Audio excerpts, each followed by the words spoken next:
podcast, Songs Nobody Asked Me For. I'm in a strange position here today. Normally you'll see me in the sort of my armchair there with the microphone on, but I was in a hurry and I thought rather than setting all that up, it would be easier just to do it here quickly, really. But this is a little introduction to Lucine Bell.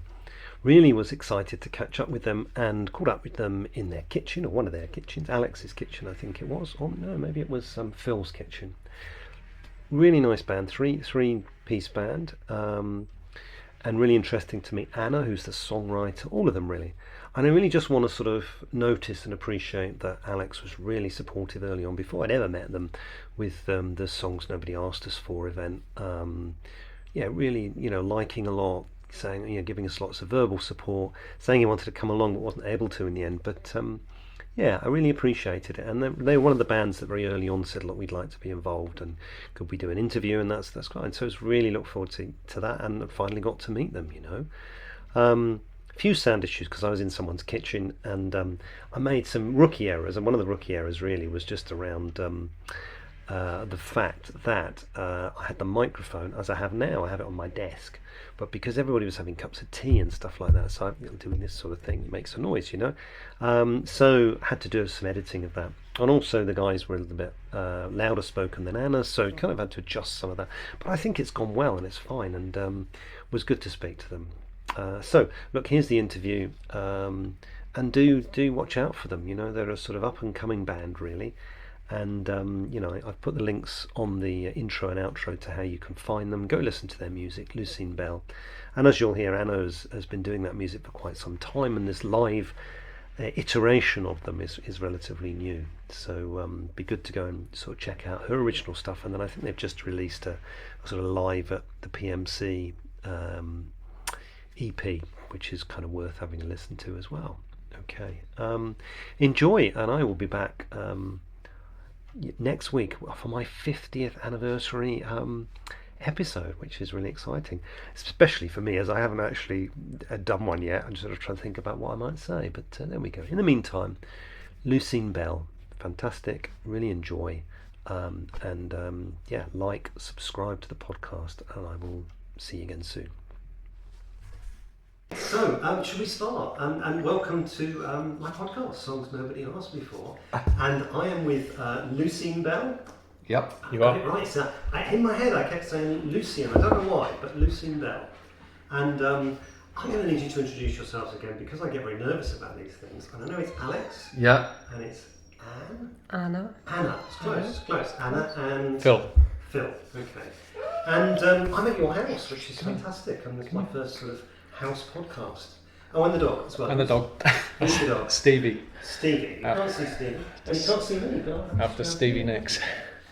So, these things, I never plan for these things, because I just think it's better just to try and create a bit of a conversation, really. But I suppose for me, I'm always curious initially in really sort of musical roots, what got you guys into music in the first place. And it's kind of three of you here, so I guess there's three answers to that, really.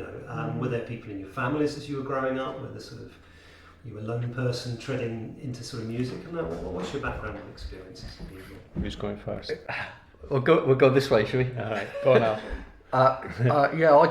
I started playing bass in bands in Plymouth, probably 25 years ago. But nobody in my family plays anything, and I used to go and watch bands in pubs in Plymouth, and a lot of the bands in Plymouth at the time worked in the post office where I was working. And one of the guys I used to go and watch his band said to me, "Oh, do you play?" And I was like, "No."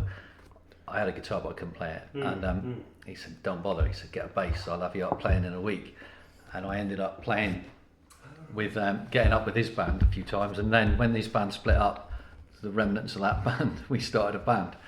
And it's just carried on from there, really. Yeah. And that's why, because I was curious when you said it about, if there's no one musically around, how come you do the bass? But it's a great move, isn't it? Because, like you say, guitarists are sort of 10 a penny. Yeah, there's not many drummers or bass players.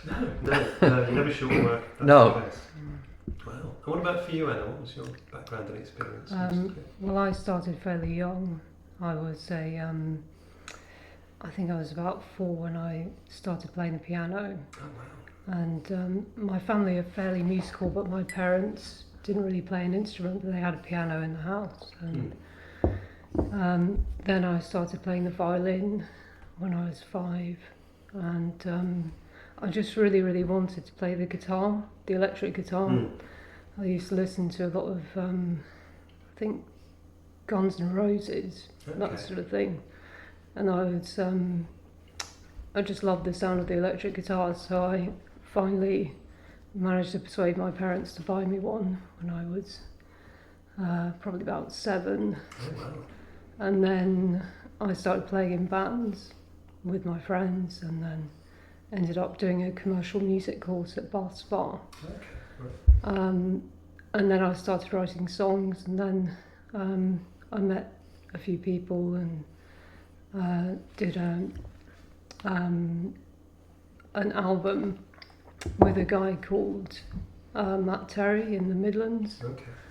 And then I met these guys, and I It's been think downhill ever since. yeah, absolutely. Okay, brilliant. So you've got quite a musical background now. You've got a sort of variety of musical backgrounds as well, and very impressive. Your parents were okay to get you an electric guitar at 7. Really, it's kind of, had to wait a long time for an electric guitar. I think I had to make do with a nylon string guitar for a very long time. Really. But that's fantastic. Okay, and for you? Myself, I'd done the usual thing at school, you know, failed at violin, failed at this, failed at that.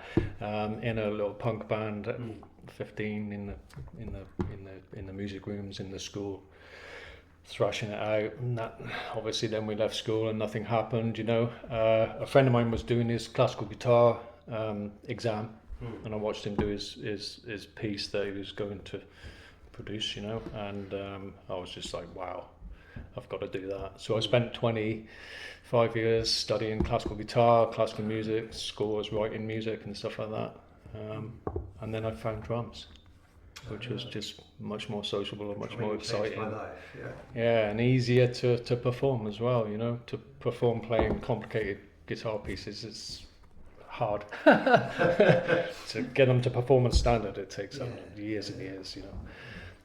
So I'd spend like 3, 4, 5 years on one piece, for example, you know, so not that exciting, not that sociable.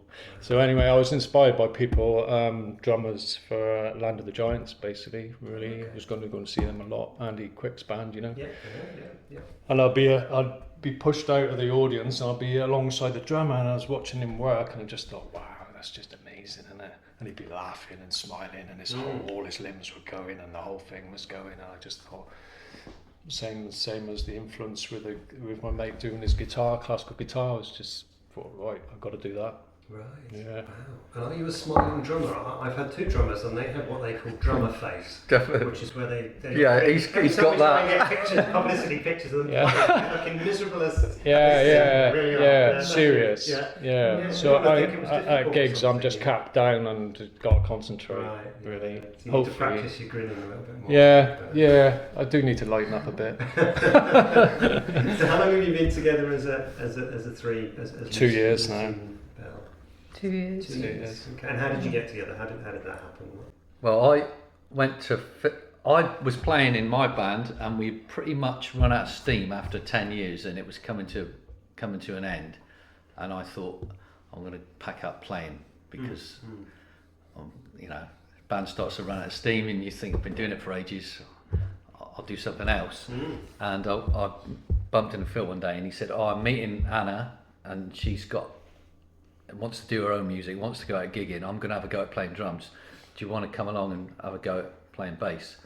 And that was 2 years ago, like last week.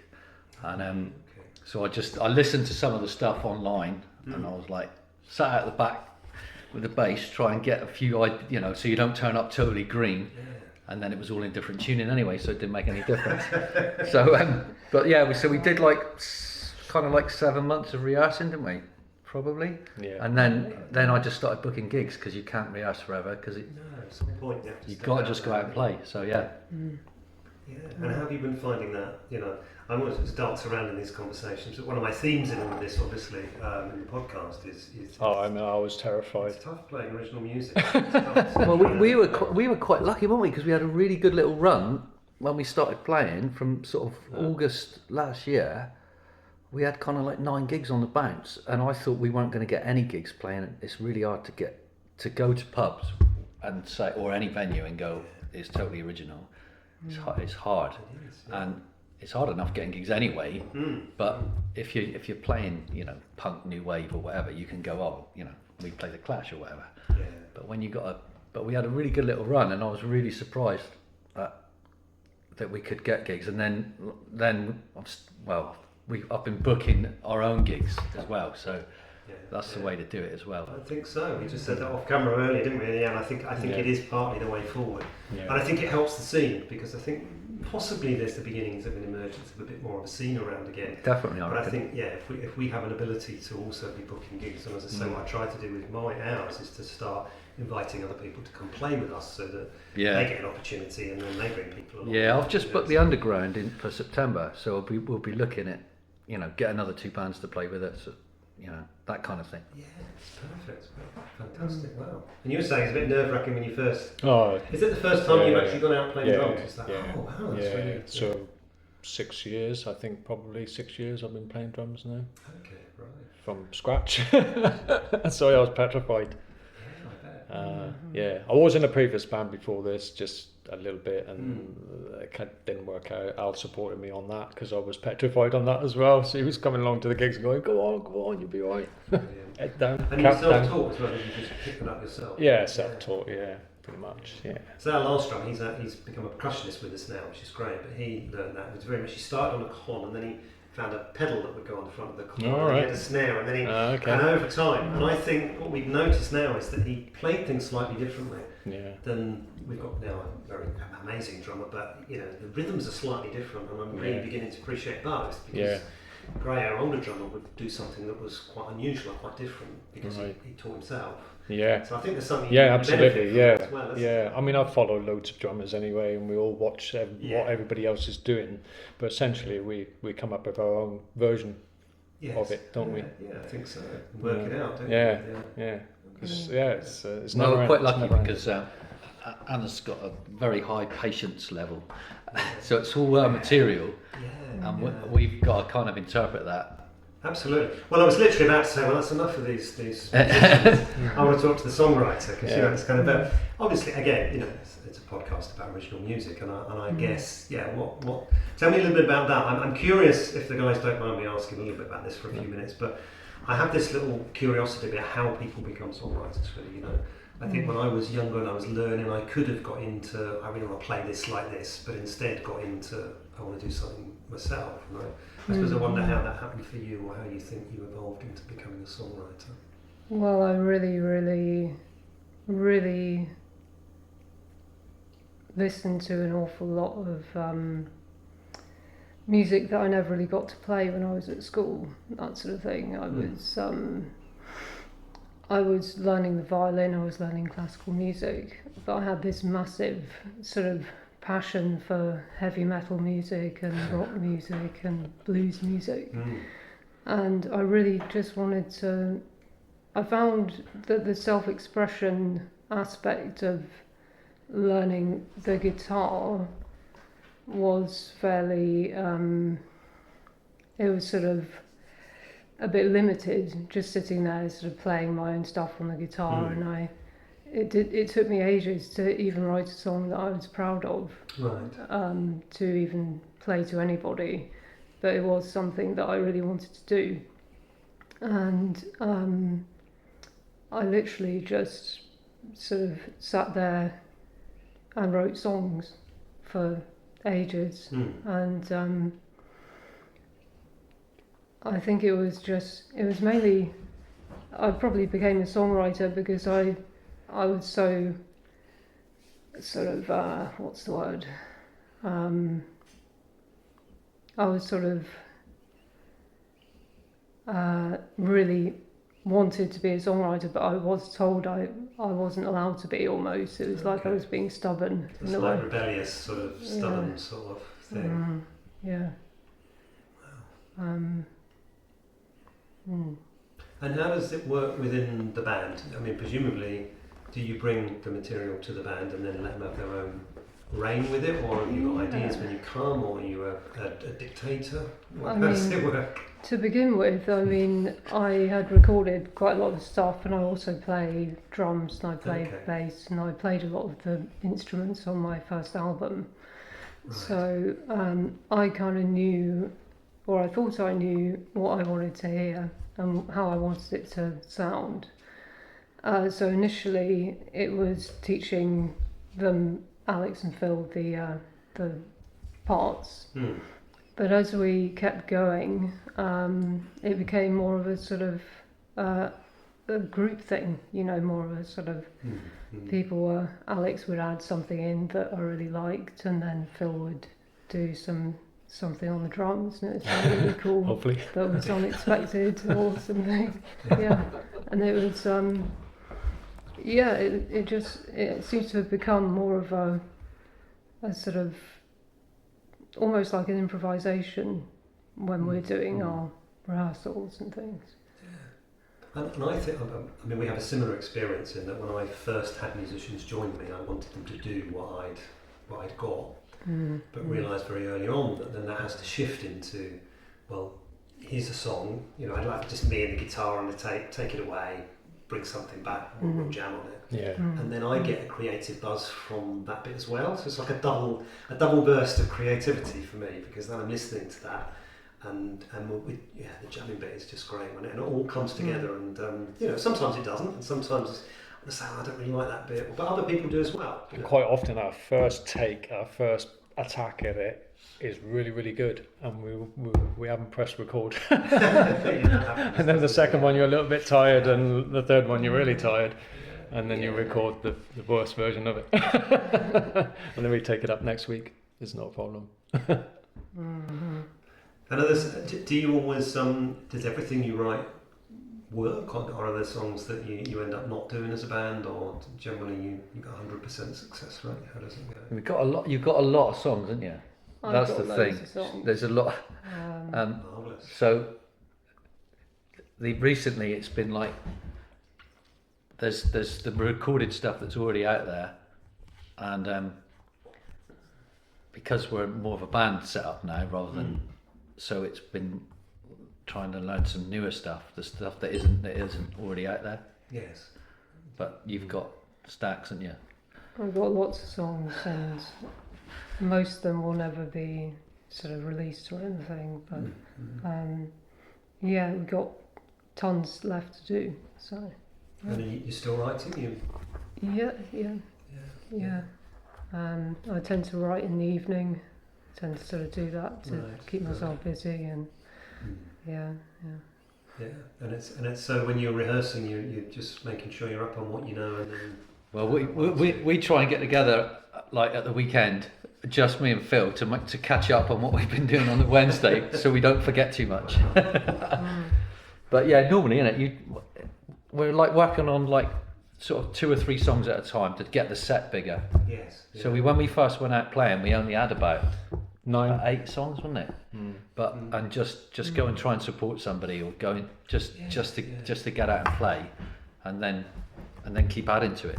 Yes. Yeah. Yeah. So the one I've listened to 2 things today. I listened to the PMC tapes, which I guess is all of you, and that's the Musicians Cooperative. Yeah. Called the Doc, is that? Yeah. Lovely Doc. Yeah. And then I've also listened to Milk and Honey. Is that the band as well, or is that you, or is that? That's the album before we. That's the album. Yeah, it's on the PMC one, but Yes, but there is there's Anna's like proper version. Okay. And that version was all you were doing everything on that, were you? I did everything apart from the drums and the production. Yeah, Okay. I had help with that. So it's quite an evolution for you, isn't it? It's kind of. Yeah. How easy is it to let go of that control of everything as well? I mean, we talk about creativity being great, but it's also. Yeah, that's a really. You're appalled. I'm like, I don't know. I started off when I wanted to be like in control of absolutely everything that was happening, and now I'm like, it's been a weird process because it really has been quite sort of painstaking, quite painful. The process of just becoming less controlling about things, but it really has. It's almost like we kind of developed into something new, and that's brilliant. Yeah. But it's painful, isn't it? It's a process of, Yeah. The other week we finished our first ever song by just jamming. I hated doing it. I loved it and I hated it because I felt I wasn't in the complete control of it all, that's kind of songwriter's curse at some level. But I loved it, and it's kind of, I was thinking, this is good, but then I thought, I had to write another song straight away afterwards. I have to go, Really? try and control it. That's kind of, Wow. it's a control thing. Yeah. It is at some level, I think, because, for me, the control is about, because this is a form of self-expression for me, and the idea that I would lose that, that's why I want to be in a covers band, because it doesn't provide that. No, it's probably It's always going to be difficult, isn't it? Because wherever you get in your band, you've got the personality of that person and the way they play. And you could have 3 drummers and they would all sound completely different. Yeah, we've had 3 drummers. They do all sound completely different. But I love that as well, because what that means is, I think you were saying earlier, in the sense you have how you originally do something, and that's how you start. But how we're playing some of our songs now, and I've got better at it as I just thought, well, let's see where it goes. And I love it because they've become interpreted in a slightly different way. Because you have great musicians to play with, and then suddenly they bring in something different. And there's a sort of tension and a positivity. I think that PMC thing was really good, wasn't it, for you, and for making us more like a band, because we only went down there for a day just to have a rehearsal, really, and we said we'll just record it and see what comes out of it without pressure, with no pressure. And then afterwards it was like, actually this sounds good. So you feel more confident then, and you feel better about playing, isn't it? Better about not letting you down too much. Yeah. It was amazing listening to that back, and really. And it was all pretty much one take as well. Right. So Fantastic. it was good buzz afterwards. Yeah, he does a great job down there as well, doesn't he? Oh, he's brilliant. Yeah. Such a nice guy. He is lovely. Yeah, go out for the occasional roll up. Yeah. Well, quite regular roll ups actually. He's kind of he's a fantastic guy. Yeah, we booked it. We're going to go down there again in August and just do one song over 2 days, and like really sort of do the opposite. Spend a bit of time on it. And Yeah. So there's 2 other things sitting in my head. One is a little bit more about songwriting and what the process is for you, because again, it's something I've asked of all songwriters really, and obviously some people some people are amazing, they write this amazing poetry and then they put it to music, or some people get a riff, or some people, how does it work for you? Is there a way it works for you, or is it just... It's usually an amalgamation of stuff. It's an idea, and then it starts with an idea, and then it sort of becomes a story, and then it becomes a mood, and then the mood goes into the music, and then the story goes into the lyrics and that sort of thing. I like writing my stuff sort of with certain dynamics, certain moods as the sort of the basis for them, really. Yeah. Fantastic. Yeah. And do you have periods when you write, periods when you don't, or are you always forever? I get dry periods and periods when it doesn't seem to want to stop, with no control over it. I'm the same. Yeah, I kind of I have periods of time where I don't write anything, and I have periods of time where I'm just writing, even in my head, while I'm doing other things. Yeah. Yeah. So. I interviewed a young woman called Kat Rose, who's kind of around circular, a bit young. And she she said it's like having a poo, songwriting. She said, oh, okay. So sometimes it all comes very quickly. Sometimes you're constipated, and sometimes maybe it comes out a little bit at a time. I said, oh, okay. But it is actually a great description of songwriting. It's kind It really of, is, yeah. It's not a straightforward process, really. I don't think, and it's an art, and it takes a lot of work, really. I think as well. I think that's the bit that people don't always get. I think it's you can come up with a lick or you can come up with a little. Do you think it could be a therapy thing as well? Just getting stuff out, expressing yourself. I've done a little podcast on mental health somewhere around there and thinking. Another band I interviewed was a band called Factor 50. They're a Bristol band. The guy there was saying it was a bit like eating. That if he wasn't doing it, he would actually feel unwell, feel sort of kind of. Wow. And and I can feel that a little. I feel that when I go into a dry period, they're not released yet, but they will have been by this time. I've just done 2 on creative block and it wasn't kind of called creative block, but being able to write, not being able to write. They're 2 different areas. And when I can't write, I feel like it is like trying to give up coffee or something, or trying to. It just feels uncomfortable, and I think and the release of it, I think it's a mental health thing. And I would think many songwriters are introverts. I think I'm a bit of an introvert, and actually, it's a way of me expressing things that I don't necessarily find it very easy to express otherwise. Really, I think. But then a lot of people don't get that because while you're up on a stage, jumping around and but that's the insecure show off, isn't it? And then you're in control as well. You're in control of that space and what you do. And, I mean, the other really obvious question for all of you is Lucine Bell, really. See, I thought you were Lucine Bell. I thought you were going to introduce yourself as Lucine. Where does that name come from? What's the meaning of the name? Well, that name was made up by my brother, actually, who's a drummer, who played drums on the album. And I think it was something to do with the Lucine Bell, which was a bell that rang at sea when ships sank at sea. Okay, right. And also the name Bell is associated, I think, with the Bronte sisters as well. Wow. But you are her, aren't you? I am her. You are her. Yeah. I am Lucine as well. Yeah. Okay. That's great, isn't it? What a great name, then, isn't it? Yeah. You're not, at least you're not Lucine Bell and the, it's the enigma of the name, isn't it, between all of you? What are your hopes as a band? I mean, that's kind of a bit pretentious and a bit big, but what do you hope? Do you hope to just be playing gigs and enjoying yourself? Do you have aspirations? Enjoy the to take journey. over the Enjoy world? the journey is important, isn't it? Yeah, I think so. And grow. Grow. I've certainly grown as a drummer in the last 2 years. Yeah.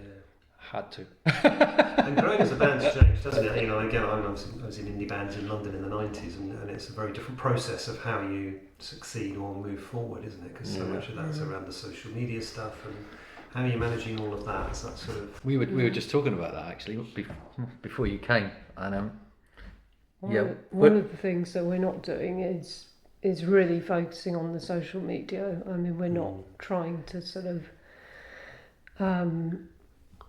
It's more about the process, I think, of being in a band, really. And we were just trying to keep the ball rolling on everything, so that you've got a gig coming up, you can advertise it.